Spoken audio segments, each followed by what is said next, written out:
Hey everybody, Nate Peo here. You've probably heard you should be networking on LinkedIn if you want to meet new clients. We have no idea where to begin. What I've done is I've created a 5-step guide to help make your profile stand out and helping you get started connecting. When you start building your network, you're going to start attracting more leads. So it's easy. Head on over to my website, natepeo.com, sign up and get my 5 steps to standing out on LinkedIn. I'll show you how to start building your network.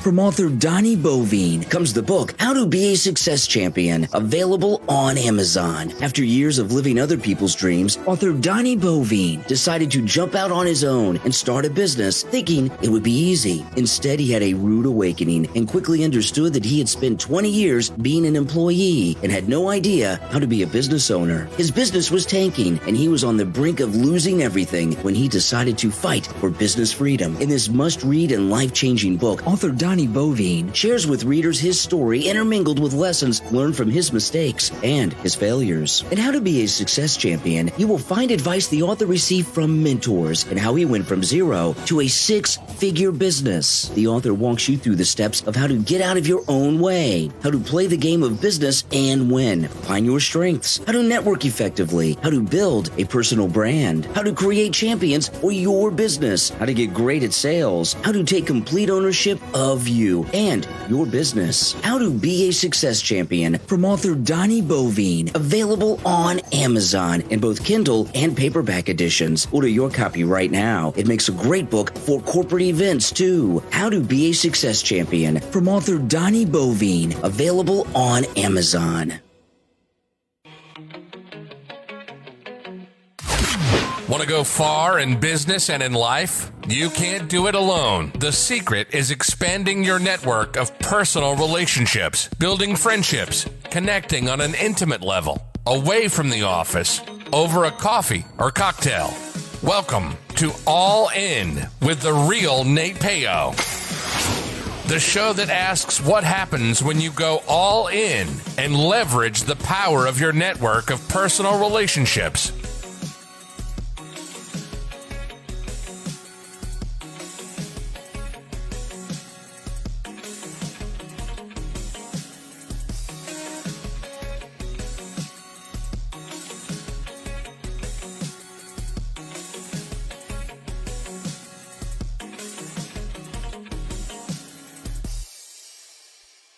Hello, and welcome to the All In Podcast with Nate Peo. Of course, I'm your host, Nate Peo. Today is my guest, David Bell. David Bell is the host of the Pocket Mastermind Podcast.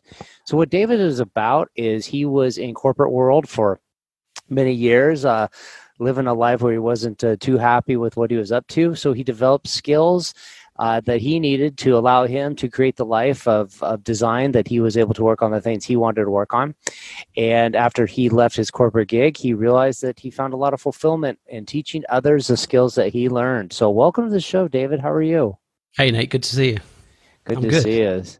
So warm. I was just saying, it's super hot here. So it's funny. One time I was a little bit late to record a show. And I came running up the stairs from outside. I just couldn't stop sweating. I have this towel and I'm wiping my forehead and I'm catching my breath. And guys are what the heck's wrong with you? But yeah, I've done that on a conference call for work before and soon realized don't run before conference calls. Well, awesome to have you here on the show. Before we get started too much in your journey and your path, let's talk about what does the word luck mean to you? That's an interesting question. And I've been mulling over the word luck, and I'm flipping back and forth in my own mind as to whether luck really exists, because you can argue to and for and against it. And I think there's certain circumstances where you could say it's absolute freak luck. I don't know, getting struck by lightning, for example. You could then also argue that there was this chain of events and decisions that you made to mean you were stood on that particular spot when that lightning struck. So is that luck, or is that the result of decision making? But I think in most of our in the main part of our lives, I think there's very little luck. I think it is the result of decision after decision after decision, big and small, that lead us to be in a particular place at a particular time, and whether that's ends up being fortunate or unfortunate, is you may not have seen it previously. It's to see where you're heading down the road, but I do believe it's generally a result of decisions that we make. Yeah, it for sure is. It's like right place, right time. But to be in the right place at the right time, you have to be in the right places more often, so that you're there when the right time happens. And I'm a big believer of your actions determine your outcomes, in the sense of like you start putting yourself in places where these things you're trying to seek out in your life will occur more often. And when you're intentional about it, you tend to have more luck per se, because these things you're seeking them out. Of course, you might get struck by lightning, or you might have some failures along the way. Those are bound to happen, but I think that those would have happened wherever you put yourself. That there's going to be good and bad that happen out of chance, out of the probability of outcomes happening, but you're more likely to see good luck when you're putting yourself in a position to receive good luck. So great answer. Definitely. I think just add on that, really. I think when you're deliberate about something, you're focusing on that thing, then the RAS, your reticular activating system, tunes into things that are more likely to guide you towards what you are focusing on. So if you have positive focus and you're chasing after something in a positive intent, you'll probably find you've got a lot more good luck. Things just seem to be there. They're probably there anyway. It's just that you're not tuned into them unless you're consciously focusing on something. Right.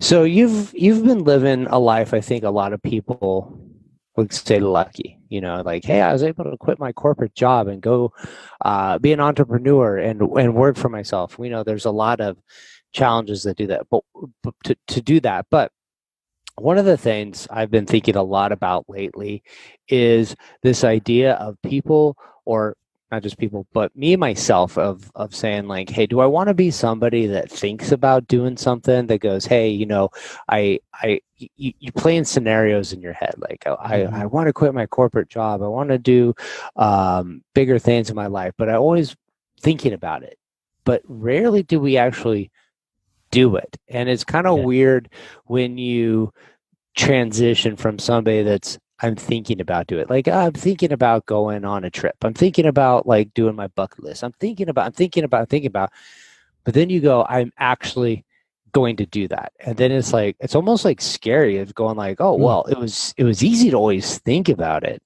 But now that I'm actually doing it, that's when I think the fear steps in. So talk a little bit about what triggered this idea of realization that the corporate world wasn't for you, and how did you overcome being a thinker to being a doer? So I think for me, my heart was never in the corporate world. I don't know what it was. When I was younger, I kind of always thought I wanted to do something else. I'm quite a big fun person, like fun in my life. I don't think I ever grew up. Like, I just want to play. Do you know what I mean? I'm happiest when I'm playing. If that playing can turn into some productive output, that's perfect, right? And what I found was, so if I go a fair way back, at one point in my early 20s, I was in a band. I wanted to be a rock star. And it didn't work out. There's many moving parts, but for whatever reason, it didn't work out. And so I thought, well, I'm going to have to grow up and get a sensible job. I never went to university. I didn't do anything like that. And, prior to the band, I'd worked. I had sales jobs and various other things, but nothing all that serious. And I realized that, my mid to late 20s had arrived, and I needed to do the sensible thing and get a job. And so I started on the corporate ladder. And one thing I was always sure of is that I could go as far as I wanted to go. I was always confident in being able to do that. I just assumed that's what would happen. And I was quite strategic. I went in at a low level and I started to work my way up. And I thought, I'm going to go and I want to be a CEO. That's what I want to do. And then the further I got up the chain, I realized there's just more and more politics and more nonsense. And actually, I found most of my time in the corporate world was actually wasted. It wasn't very productive. There's lots of people busy doing not a lot. And I became more and more frustrated by the fact that actually my input wasn't reflective of the output. It got diluted so massively kind of between that action and then the machine moving. It's just the bigger the corporation you're in and the bigger the organization, I think that becomes even greater because there's just so many moving parts. I think if you're in startup territory, you probably get that satisfaction from actually input output. There's not much in between, so you get that fulfillment and the direct response. And over a period of time, I got to the place where I'd lost my drive. The will to carry on living in a corporate world had gone. I no longer wanted to climb to be the CEO because I still saw that as being my time for money. And yes, you could earn considerable amounts of money, but I didn't want to be entirely tied to, this is where you've got to be. This is what you've got to do. It's one job for a start. I quite like the idea of the portfolio style, doing a few different things at a different, in different areas because, hey, that's fun, right? You can mix it up a little bit rather than having that one job. But I knew that when I came to this realization, I wasn't really in a position to do it, but I made a vow to myself. It's kind of like burning the boats, right? I said, this is going to be my last corporate role. Now I'll ride it for a period of time. I need to, from that point forwards, I need a couple of years to shore myself up financially so that I can go into a new world and not need to earn any money for an extended period of time. So that way I can get to have fun. I can do what I want to do, practice a bit and not have the pressure and then bail. I think if you leave to go and pursue something that's more of a passion, the last thing you want really is too much of a time scale on it, because that's what you're going to be. First of all, you probably won't make the jump. And if you do, you'll be so focused on the time pressure that you're unlikely to do what you really want to do and really put your all into it because you're scared of failing. And then I think inevitably more people do end up failing as a result. So from my perspective, the real thing that allowed me to go from thinking about it to doing it was getting myself into a position where it was safer to be able to do it. Having that freedom, it's that financial basis. And that's probably, in that context, one of the most important things, I think, from my perspective. Yeah, there's two things I want to talk about on that. One is, I think you're right. A lot of people do talk about like, hey, burn the ships, quit your job, throw it to the wolves. And if you ask yourself, like, hey, if you happen to have gotten fired, like, right, in somewhere in the process, would you have done what it takes to make it work? I feel like probably if you're desired enough to do it, full time, and that's your main source of income, like if the timing got sped up, I think you would adapt. But at the same time, it's okay to use your time to build a foundation, like a big rock solid foundation. And I think that's what a lot of people fail to do when they scale up too quickly, doing personal pet projects and whatever, and turn it into a business, is when the market's good, timing's good, like they're doing good because it's a function of that. They're just kind of in a bit of everybody's doing well. But when stuff happens, that's when you're a little bit of exposed, or where you have weaknesses, where you're not coming through. And so if you don't establish a good base, you're likely to have some failures on that. So what I did want to talk about, and I struggle with this too, is like you work a corporate job, you make a bunch of money, but your mind is constantly thinking about like, I gotta go do my own thing. This just isn't for me. But sometimes you ever sit back and look at what the hell's wrong with me? Like, why can't I just suck it up, show up, do my 8 hours a day, and I get paid really, really good? Like, I don't have to put myself through so much stress. Why can't I just be content that I can go get paid a good amount of money for eight hours a day, 5 days a week, and then have flexibility to do what I want? You have benefits, you have paid vacation, but yet the drain on your energy overwhelms this desire to just kind of go in there and suck it up. And I think, at least for me, I get that feeling. I can put it down for a while, but it keeps coming back of like, hey, there's got to be more to this. Like, how could I personally serve more people and see the results of the actions I'm actually doing and influencing people to pursue a better version of themselves? So, like, has that ever occurred to you? And what did you kind of think to kind of like, hey, am I okay? Is it all right to be this way? Oh yeah, absolutely. I'm like, well, I'm in the same position, exactly the same kind of boat. And I was thinking, shouldn't I just be happy and grateful? And I think you can be those things, but I think if there's something calling you, then ultimately that's going to niggle at you probably forever. So there's something telling you that that's what you want to do. And I think part of that is I think it's in our nature, right? I don't think the corporate world, I don't think human beings are very well suited to the corporate world at all. I think naturally we are more entrepreneurial. It just gets squashed out of us a bit through the education system, and it kind of the fear gets put into us that looking after yourself is risky. Putting your life in other people's hands is definitely safer. And you think about that, it's absolute nonsense, because every person I know has been made redundant at some point or the other. So their income and employment were taken away from them without their say-so. That doesn't sound like the safe option to me.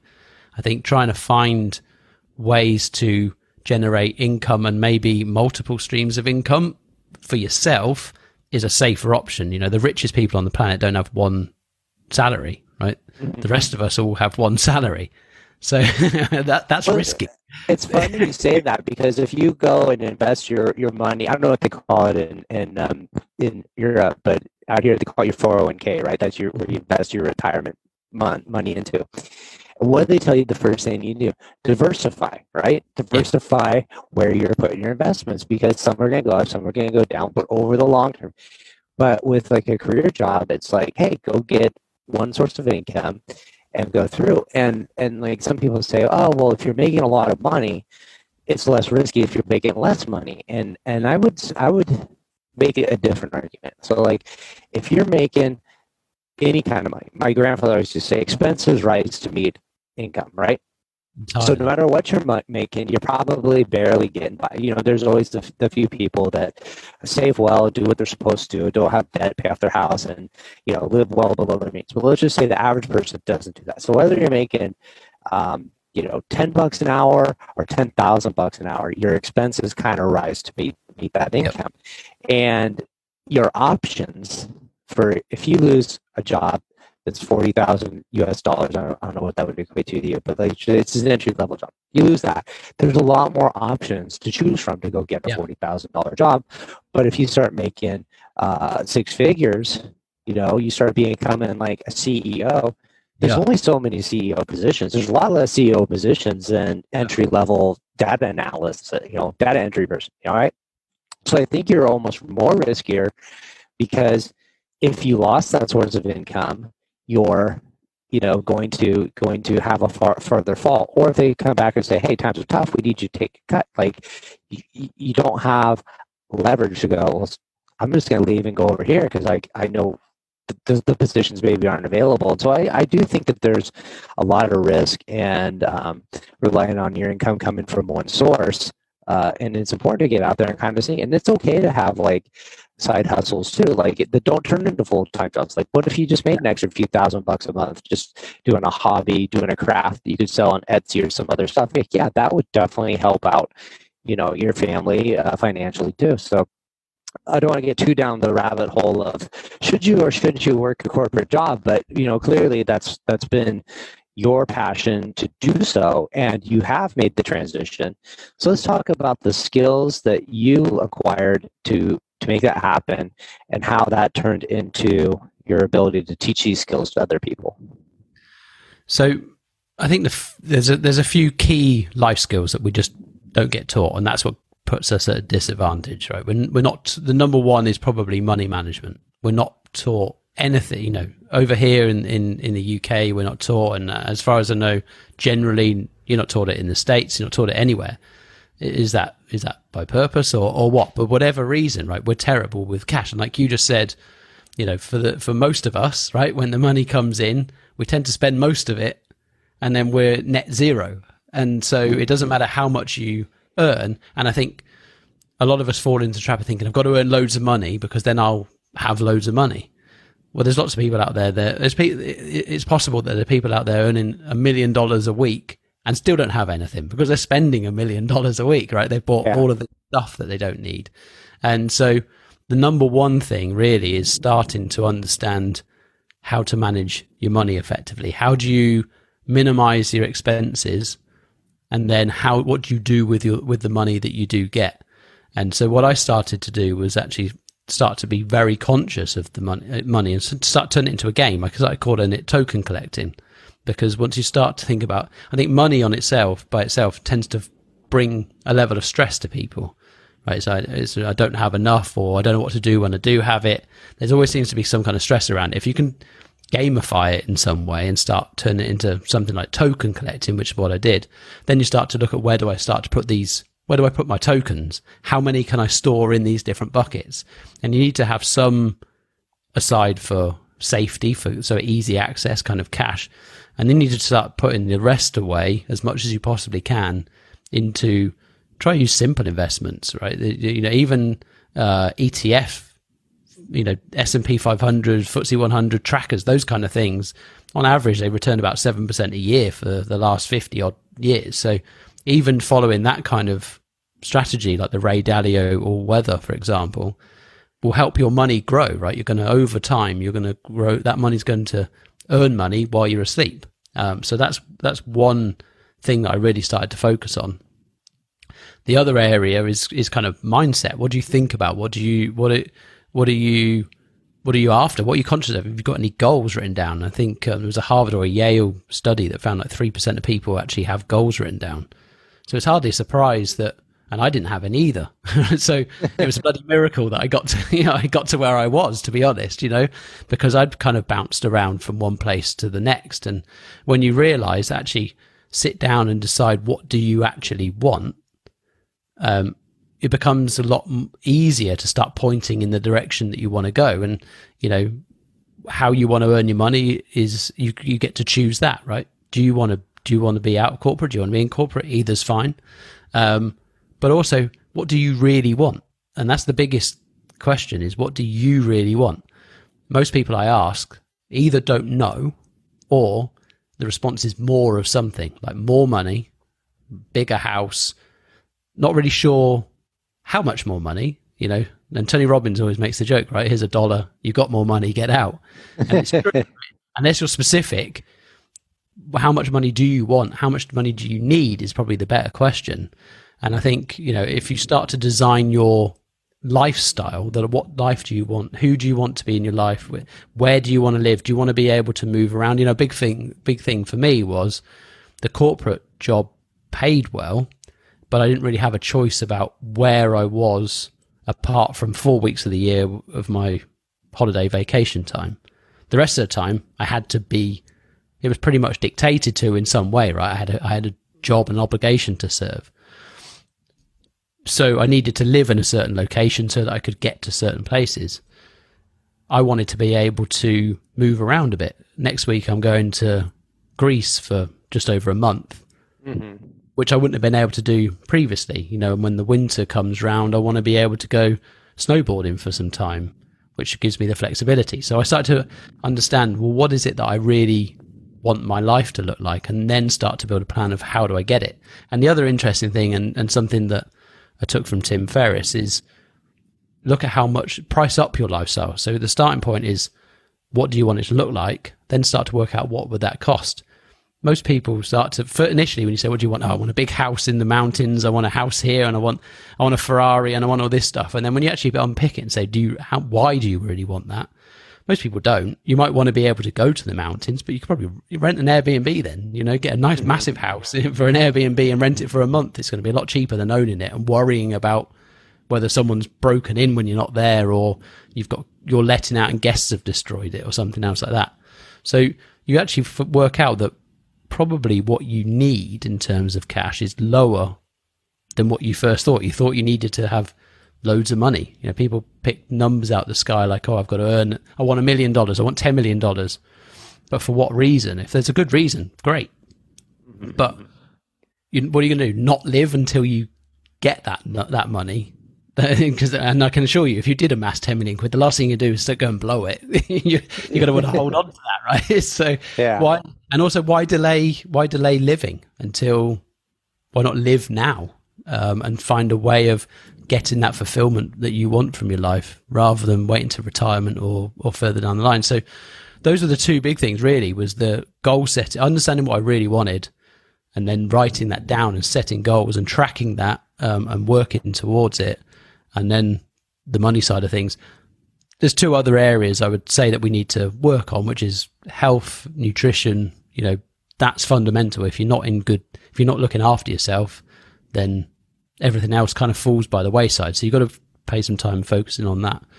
And then the other side is kind of emotional management, emotional intelligence. We're just another thing that we're not really taught at school. And there's a clear pattern that with people that are unable to manage their own emotions, particularly things like anger and that kind of stuff, it becomes detrimental, because bad stuff is always going to happen. You're never going to escape from, like we were saying earlier, bad luck or any other negative experience, negative people. But if you allow that to, if you react in a negative way, you're only going to kick yourself in the face. So those are the things that I would really choose to focus on. Mm-hmm. And is that part of what you work with your clients to Exactly. Exactly. So primarily I focus on the goal setting stuff. So with Pocket Mastermind, the tagline is dream more, learn more, do more, become more. Right? Because ultimately, to become to get the life you want, you've got to become the person who has that life, right? And the first step is dreaming, right? What do you want? Most, like I said before, you ask most people, don't really know. Spend a lot of time with a lot of inputs coming in. Social media telling us probably what we do want, and the media telling us what we do want. But is it what you really want? And that's where I tend to focus a lot of my time is, where are you? What do you really want? Where are you now? How quickly can you close that gap? You know, a lot of people talk about 1 year goals and 2 year goals and 5 and 10, and that's all fine. But I don't know how long some things are going to take, right? I could be selling myself short, or I could be overly ambitious and dishearten myself. So I prefer to phrase it as more as, if I could click my fingers now, what would your ideal life look like? And then how quickly can we get from point A to point B? Because there's lots of little steps, and you break it down into a weekly basis. You move quick. You can move quick, mm-hmm. And some things are a lot closer than you realize. Some people, you might only be 6 months away from your ideal life, and you might have thought you were 10, 20 years away from it. Just that awareness makes such a big difference. I think you're right onto something with the goal setting and imagining what your life is like. Because I'm an advocate of stop making your life a goal, but a vision of how. What experiences are you having? You want a big house? Why do you want a big house? Oh, because my friends and family are there. Well, what are your friends and family doing there? We're hanging out in the kitchen. We're cooking. We're drinking wine. We're doing these things. And you're like, okay, now there's like a reason behind it. If you're like, I just want a big house in the mountains. Well, why? Well, maybe I'll go and snowboard there on the weekends. Or, okay, well, why do you need a house to do that? You could go snowboard on the weekends, right? Are you going to be in the house? Or you're going to be snowboarding. You're not going to be in the house. Oh, well, so it's like, if you think about your why, and it's an experience, it's something you can taste, smell, hear, like, okay, now it is. Now let's back into what's it going to take to get that lifestyle. You talked a little bit about Tim Ferriss's book, but I think Tony Robbins also has one called Money or something about that. And he talks about money master the game. Yeah. Yeah. It's like a lot of the stuff you want, it's not as expensive as you think it is. You know, you go like, hey, you want to fly a private jet everywhere? Like, I got to own a private jet. Private jet's $5 million or something like that. It's a ridiculous amount of money, plus the upkeep on it. It's like a ton of money. But how often are you really flying places? And you go, well, 4 or 5 times a year I go somewhere that's like, would maybe warrant taking a private jet to. You go, okay, well, you could charter a private jet for 10, 15,000, 20,000 bucks for you and your family. Like, do that 4 times a year. That's $100,000 maybe. That's a ton less. You'd pay that much minimum on just your hangar fees and your maintenance on a $5 million jet. So like, you don't need a $5 million jet to experience a private jet lifestyle. It's so I know I'm still talking big dollars to spend that kind of money, but it's not a billionaire. Smaller, yeah. You're not billionaire territory, right? Yeah. So the same thing, I want a Ferrari. Why do you want a Ferrari? Oh, I just want to drive a hot car and look cool. Like, we'll go rent one for the weekend. You can do that. But if you go, I love the Ferrari culture. Like, I want to wear a Ferrari jacket. I want to go to the Ferrari races. I want to go to Ferrari auctions. I want to talk to people that own Ferraris and talking about doing Ferraris. And so, like, okay, that's an experience. You want to be part of the club. And yes, having a Ferrari gets you membership to that club. So then it's a different thing. You're like, okay, well, how could you get in and get one? And you start thinking of ways to do it. And if it's that important to you, like, hey, the cost of a Ferrari is the cost of a house. Like, people pay cash for houses by saving a little bit. You could do that without, again, having to be a billionaire. So it's all about figuring out the life you want and putting a game plan to do there. And then you look at yourself and go, am I taking the actions that I need to take to be moving myself closer to that lifestyle I want, or am I going in a different direction of mediocrity? And usually you kind of go, hey, you know what? I'm not taking enough steps. Like, I'm kind of hoping one day in the future, like, I will get there. And it's like, well, if you want to go to Greece for the month, you got to walk out your door, and you better know, like, how you get to the airport, how you get on the plane, how you do that. Otherwise, you're just going to, like, wind up in your car driving around, and next thing I know, I'm in, Las Vegas. And it's like, well, it's not quite where I wanted to go, but, it's an analogy I use. It's an analogy I use all the time, right? If you're going to go somewhere, you know exactly where you're going, down to the zip code, postcode, right? You don't just hop in the car and say, I'm going to go to LA. I'm going to go to San Francisco. What the city? I mean, where even? I mean, that's a starting point, right? At least you've got a direction, but where are you going to go? You need to be, if you want to get what you want to get, then you've got to be specific enough around what that thing is. Otherwise, how would you know when you've got it? Mm-hmm. Exactly.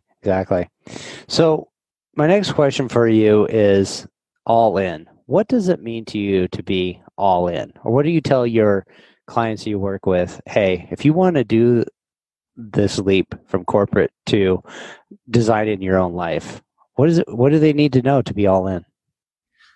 It's a very good question. I think for me, it's probably a mindset thing.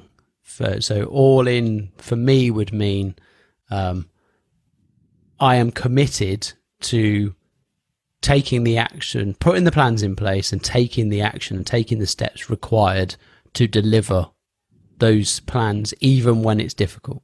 And it will be difficult, right? There'll be days when you don't feel like it. Even I love what I'm doing now. There's still some days I think, you slip into the obligation over opportunity kind of mindset. And I think for me, one of the tricks that I try and use is to reverse that. When I catch myself feeling obligated, I try and find the opportunity. And I think that allows you to then be all in, right? Because everything that comes your way is, I get to do this. I'm grateful to do this because it means this to me. And then you've got a reason. And all human action, all human behavior is driven by reasons. And if you don't have strong reasons, you probably won't take the positive action. You'll sit on the sofa and watch Netflix, because that's a good reason. It's pretty comfortable, right? Yeah, it is. There's always a battle of reasons. Always a battle of reasons. So I think for me, all in is very much around knowing what you want to go after, writing it down. You've got to be specific. Put the plan in place, and then start to execute. And don't worry that you fail. You're going to fail every single day, every single week. Something's not going to work out, right? You might put on your list, I'm going to do these things today. And guess what happens? Something else comes along for whatever reason, and it means you don't deliver on all those things. It doesn't mean that then you just stop. It just means you move it forwards and you push it onto another day, and you still keep plugging and plugging. And you're going to, from setting up the podcast. Stuff goes wrong all the time, right? There's kind of, and you learn your way through all of this stuff. Yeah, you have to have your to-do list, your objectives, and you cross them off and you break them down into daily steps, and you try to get everything that you need done for that day. I try to keep it down to 5 because 5's like a good number. Every day you could do it. Like sure, days you can get 10 done and other days you get 2 done, but 5's a goal because it's significant enough, but it's not overwhelming. If you try to do too many every day, then you don't get anything done, and the next thing you know, you're not doing anything for 3 weeks, and like you're losing steam. But when you just kind of like show up every day, check the boxes, you're moving the ball forward, you'd be surprised how far you get on your path when you define where you need to go.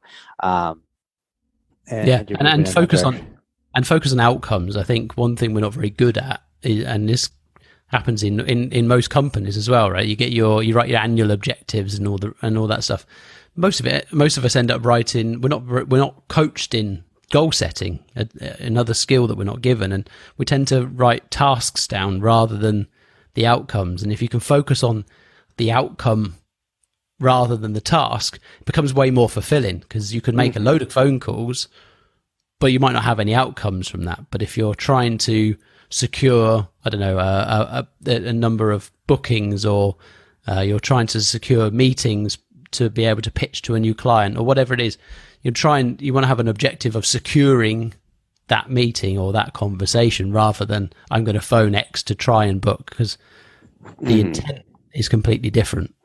Well, I think there's also a thing with corporate goals is you're not always in control over a lot of the stuff. Like, let's say you're in sales, right? And you say, I'm going to go out, I'm going to crush the sales, right? Like you're a bit more in control of the sales than somebody that say, I'm in accounting. I say, well, what are your goals? Like, I'm going to process more paper faster. Like, it's not a real exciting and like rewarding goal. Like, so you go, okay, well, then I want to achieve these steps, or you want to achieve these promotions.